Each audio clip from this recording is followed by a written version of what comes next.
Magandang umaga mga bata! Handa na ba kayong matuto at makinig ngayong araw? Mabuti kung ganon. Halina't tumayo at umpisaan ang ating panalangin. Sa ngalan ng Ama, ng Anak, ng Espiritu Santo. Amen. Mga bata, may lumiban ba sa ating klase ngayong araw? Mabuti kung ganon at ako'y nasisiyahan dahil kayong lahat ay nandito ngayon sa araw na ito. Mga mag-aaral ng edukasyong pangkatawan sa ikalimang baitang, pamilyar ba kayo sa larong Litrato Kuyin? Magaling! Ako ay may inihandang mga larawan na inyong tutukuyin. Ngunit bago ang lahat, nais ko munang sabihin ang ilan sa aking mga paalala, ang mga dapat at hindi nyo dapat gawin sa tuwing nagsasalita ako o ang inyong mga kamag-aral. Una, kung kayo ay may nais sabihin, itaas lamang ang inyong kamay upang kayo'y makilala. Pangalawa, bilang respeto sa mga nagsasalita, manatiling manahimik upang hindi sila maabala. At pangatlo, itigil ang anumang mga ginagawa na hindi makakatulong sa inyo upang maging ganap ang inyong pagkatuto. Maliwanag ba iyon, mga bata? Handa na ba kayo, mga bata? Kung ganon, narito na ang ating unang larawan. Ano sa tingin ninyo ang itinutukoy o inilalarawan ng unang larawan? Magaling! Ang unang larawan ay nagpapakita ng isang batang naglalaro ng computer games. Narito naman na ang pangalawang larawan.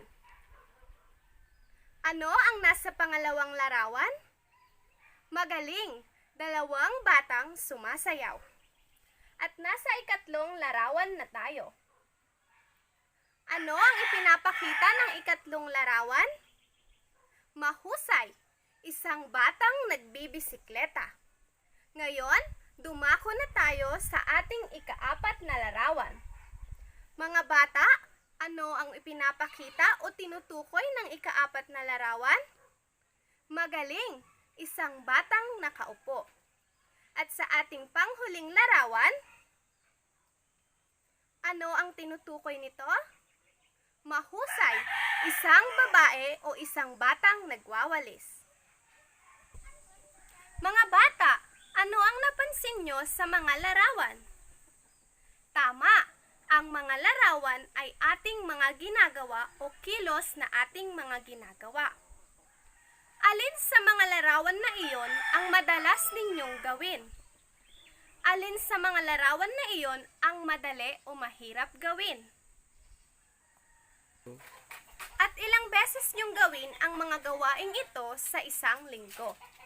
Marahil ang ilan sa inyo ay madalas maglaro ng computer games, sumayaw, kumanta, maglakad, o kahit ano pa mang gawain. Tama ba ako, mga bata? Habang tinitignan ko ang inyong mga muka, ay nakikita ko na ang ilan sa inyo ay madalas talagang maglaro ng computer games. Ngunit alam nyo ba na may gabay tayo kung gaano kadalas lamang natin ito gawin sa loob ng isang linggo?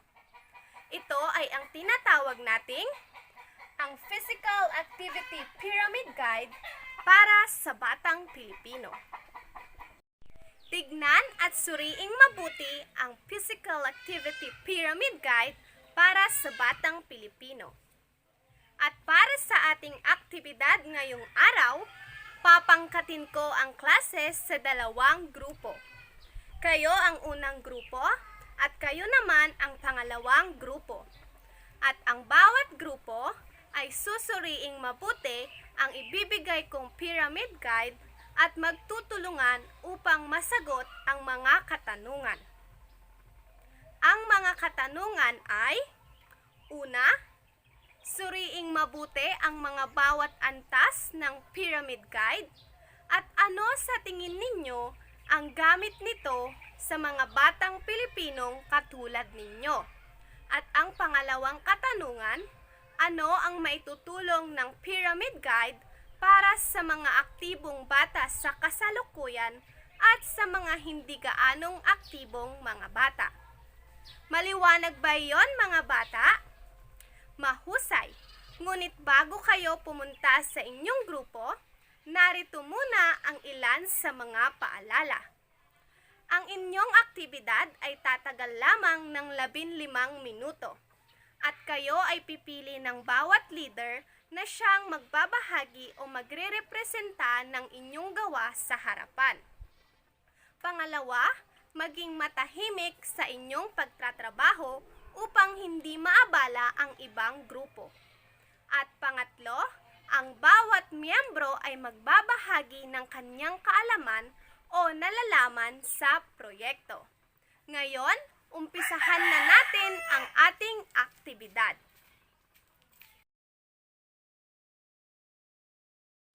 Magaling mga bata! Bigyan ninyo ng 3 palakpak ang inyong mga sarili para sa inyong naging kahusayan sa pagsagot. Ang Physical Pyramid Activity Guide ay nahahati sa 4 na antas at ang bawat antas ay may kanya-kanyang mga pisikal na gawain. Iyon ang inyong mga nakita kanina. Ang mga pisikal na gawain ay tumutukoy sa mga kilos na nangangailangan ng enerhiya. Hindi ba't may mga gawaing madali lamang at hindi nangangailangan ng matinding buhos ng enerhiya? At meron din namang mga gawain na nangangailangan ng matinding buhos ng enerhiya. Samantala, ano naman ang tinutukoy ng dalas sa paggawa?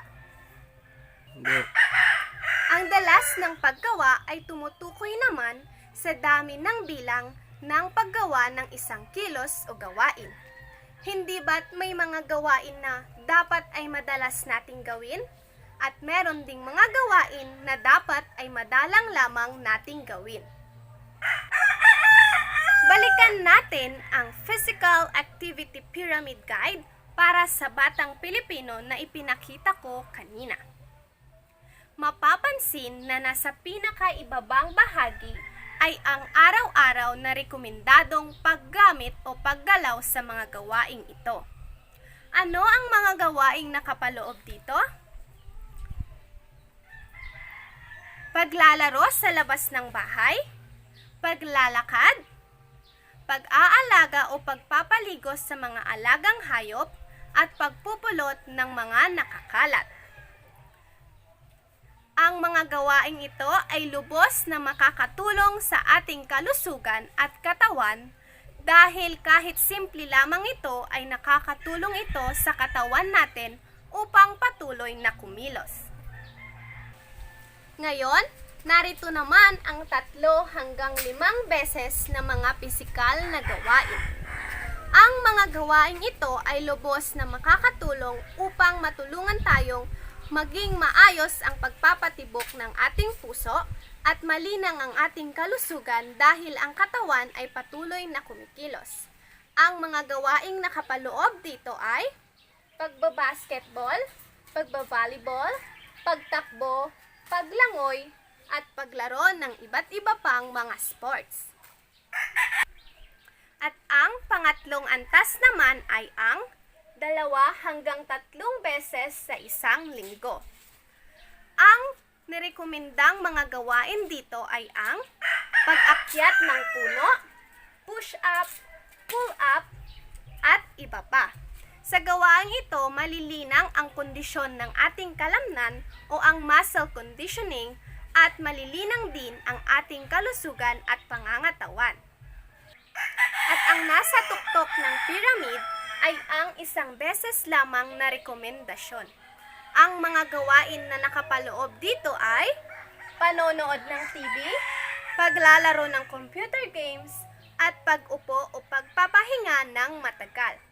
Ang mga gawaing ito ay inirekomenda lamang na gawin 1 beses isang linggo dahil ito ay matagal na pamamalagi o pag-upo sa isang lugar. Ibig sabihin, hindi ito makakatulong sa inyong kalusugan, kaya't 1 beses lamang ito dapat gawin. Naintindihan niyo ba yon, mga bata? Magaling! Ngayon, ating balikan ang ating naging aktibidad kanina. Sa unang katanungan, ano ang gamit ng Physical Activity Pyramid Guide para sa mga batang katulad ninyo? Tandaan na ang mga batang katulad ninyo o mga mag-aaral na katulad ninyo ay dapat isaalang-alang ang kalusugan sa murang edad pa lamang. Kaya't nararapat na magkaroon kayo ng gabay tungo sa mga gawain na inyong ginagawa sa loob ng isang linggo. Ang Pyramid Guide na aking ipinakita kanina ay isang instrumento o gabay upang kayo ay matulungan kung ano ang mga dapat at hindi dapat gawin na mga pisikal na aktibidad upang matulungan kayong malinang ang inyong pangangatawan at kalusugan. At isa pa, ito ay isang gabay din upang malaman ninyo kung gaano kadalas lamang ginagawa ang isang pisikal na aktibidad. Ang Physical Activity Pyramid Guide ay isang gabay din upang malinang ang ating mga kaalaman o talento sa larangan ng sports, pagsayaw, at iba't iba pang mga larangan na dapat taglayin ng isang batang Pilipinong katulad ninyo. Para naman sa pangalawang katanungan, ano ang may tutulong nito sa mga tao o batang hindi aktibo at mga batang aktibo? Sa mga batang aktibo, malilinang ang kanilang mga kalusugan at pangangatawan at mapapanatili ang kanilang malusog at aktibong pamumuhay. At para sa mga hindi aktibong mga mag-aaral o mga batang Pilipino, ito ay makakatulong sa kanila upang malinang nila ang kanilang kalusugan at mga kalamnan. Sa madaling salita, ang Physical Activity Pyramid Guide ay ginawa o binuo upang matulungan ang mga batang mag-aaral na katulad ninyo upang una, makamit ang kalusugan, pangalawa, makamit ang hustong timbang o mapanatili ang hustong timbang, at pangatlo, maiwasan ang mga non-communicable diseases. Ano nga ba ang mga non-communicable diseases? Ito ang mga sakit na hindi nakakahawa tulad ng sakit sa puso at diabetes. At bilang pagpapahalaga mga bata, ating isipin na ang ating kalusugan ay ang ating kayamanan. Kung kaya't, ang mga pisikal na gawain ay iayon sa Physical Pyramid Guide na aking ipinakita kanina para kayo ay magkaroon ng idea kung gaano dapat ito kadalas gawin. Bigyan ninyo ng importansya ang inyong mga pisikal na gawain at huwag baliwalain ang kalusugan upang hindi kayo magkaroon ng mga sakit o mga karamdaman. Mga bata, para sa inyong pagsusulit sa unang bahagi, lagyan ng check kung ang mga bagay o mga pisikal na gawain na ito ay nagpapakita ng halaga sa inyong katawan o kalusugan. At para sa ikalawang bahagi, lagyan ng araw-araw, 3 hanggang 5 beses, 2 hanggang 3 beses at 1 beses sapat lang ang mga gawain kung ito ay ginagawa sa loob ng isang linggo. Maliwanag ba yon mga bata?